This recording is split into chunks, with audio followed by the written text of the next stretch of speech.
Kamusta po kayo? Bago po ang lahat, first things first.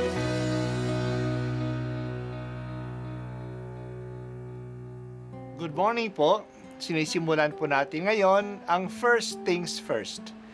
At dito po, tinatalakay natin sa unang bahagi ng umaga natin ay ang first readings na binabasa po sa banal na misa. Ito pong tinatalakay natin kasi madalas po kasi marami na tayong alam tungkol sa gospel readings. Pero konti po ang nagsasalita sa first readings. Pero ang first readings, bahagi din po yan ng Biblia, ng banal na kasulatan. Kaya susubaybayan po natin ang mga first readings, basahin po natin at kuminsan kailangan ng basahin ng 2 o 3 beses bago maintindihan kasi hindi po tayo sa familiar sa mga istorya at sa mga kaisipan na tinatalakay dito. Ang pagbasa mula sa aklat ni Ruth. Si Elimelech ang nasirang asawa ni Noemi ay may isang kamag-anak na ang pangalay Booz. Mayaman ito at makapangyarihan.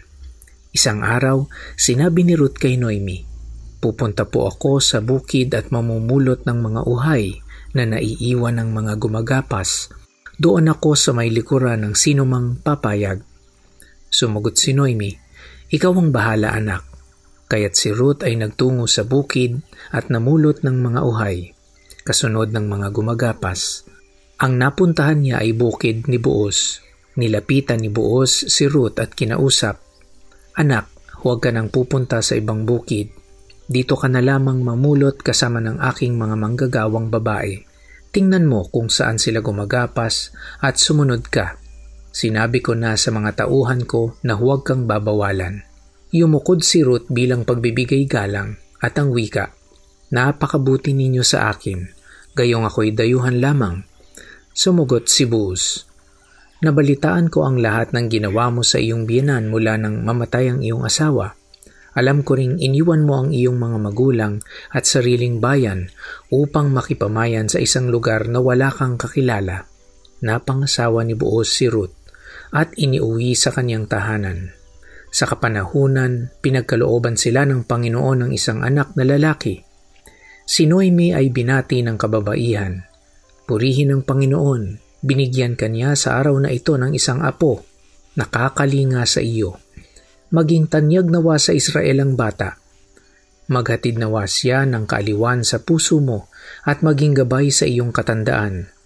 Ang mapagmahal mong manugang na nagsilang sa bata ay higit kaysa 7 anak na lalaki." Kinuha ni Noemi ang bata, magiliw na kinalong at inalaga ang mabuti. Siya'y tinawag nilang Obed. Balanay sinabihan nilang nagkaapo ng lalaki si Noemi. Si Obed ang ama ni Jesse, na ama ni David. Ang salita ng Diyos. Salamat sa Diyos. Nung si Naomi at si Ruth ay dumating sa Bethlehem, siyempre wala silang hanap buhay. Panahon iyon ng tag-ani ng sibada, barley harvest. May kaugalian doon sa Israel na kapag sila ay nag-aani, ang naiiwan ng tag-aani ay sinisimot ng mga mahihirap. Pinababayaan na lang nila para na ito sa mga mahihirap. Ganun ang ginawa ni Ruth. Napuntahan niya ang bukid ni Booz, na isang kamag-anak, malayong kamag-anak ni Elimelech, ang nasirang asawa ni Naomi. Napansin ni Booz si Ruth. Dahil sa maliit lamang ang Bethlehem, nakaabot sa kanya ang balita tungkol kay Ruth na iniwan niya ang kanyang lahi at ang kanyang pamilya upang samahan ang biyenan niyang matanda sa pook na wala siyang kakilala. Kinausap ni Booz si Ruth na doon na lang siya mamulot ng tira-tira sa bukid niya at samahan na lang niya ang mga manggagawa niyang babae. Pagsasabihan niya sila na huwag siyang pagbawalan at bigyan pa nga siya ng ibang nagapas nila. Sa di kalaunay, nagkatuluyan sina Boaz at Ruth. Nabigyan sila ng Diyos ng isang anak na inalagaan ni Naomi. Naging mapalad na si Naomi. Nagkaroon na siya ng apo.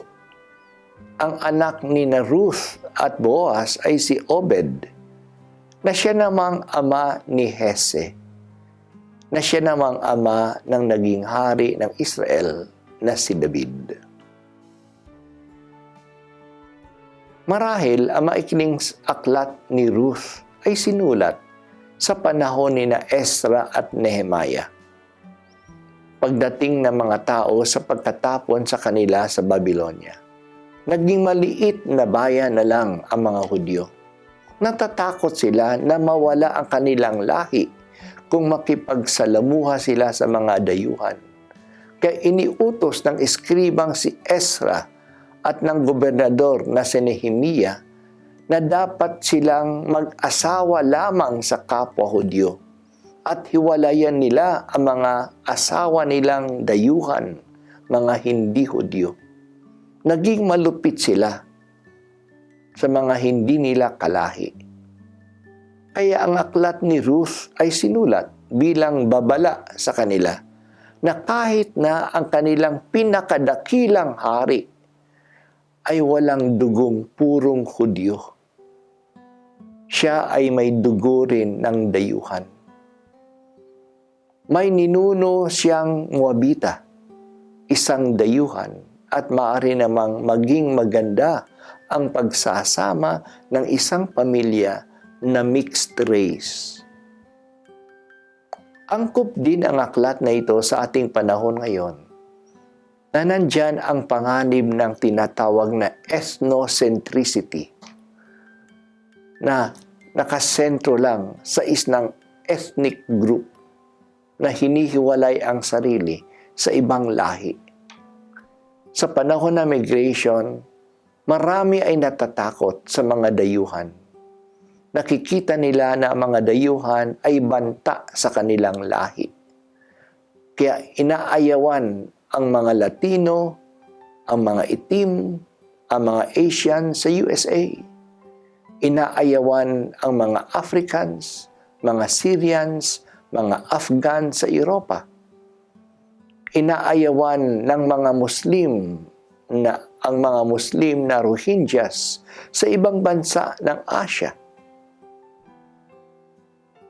Bumabalik ang racism. Huwag tayong matakot sa mga dayuhan. Mga tao din sila.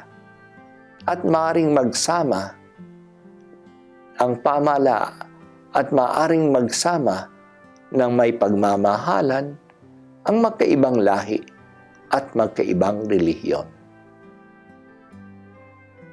O Diyos, tulungan mo kaming iwaksi ang masamang pagtingin sa hindi kapareho namin. Sana po mas bigyan ng pagpapahalaga ang aming pagkatao, paging kapwa-tao, at hindi ang pagkakaiba ng kulay ng aming balat, ng aming lingwahe o ng paraan ng aming pagdarasal. Kaming lahat ay magkakapatid sa iisang Ama.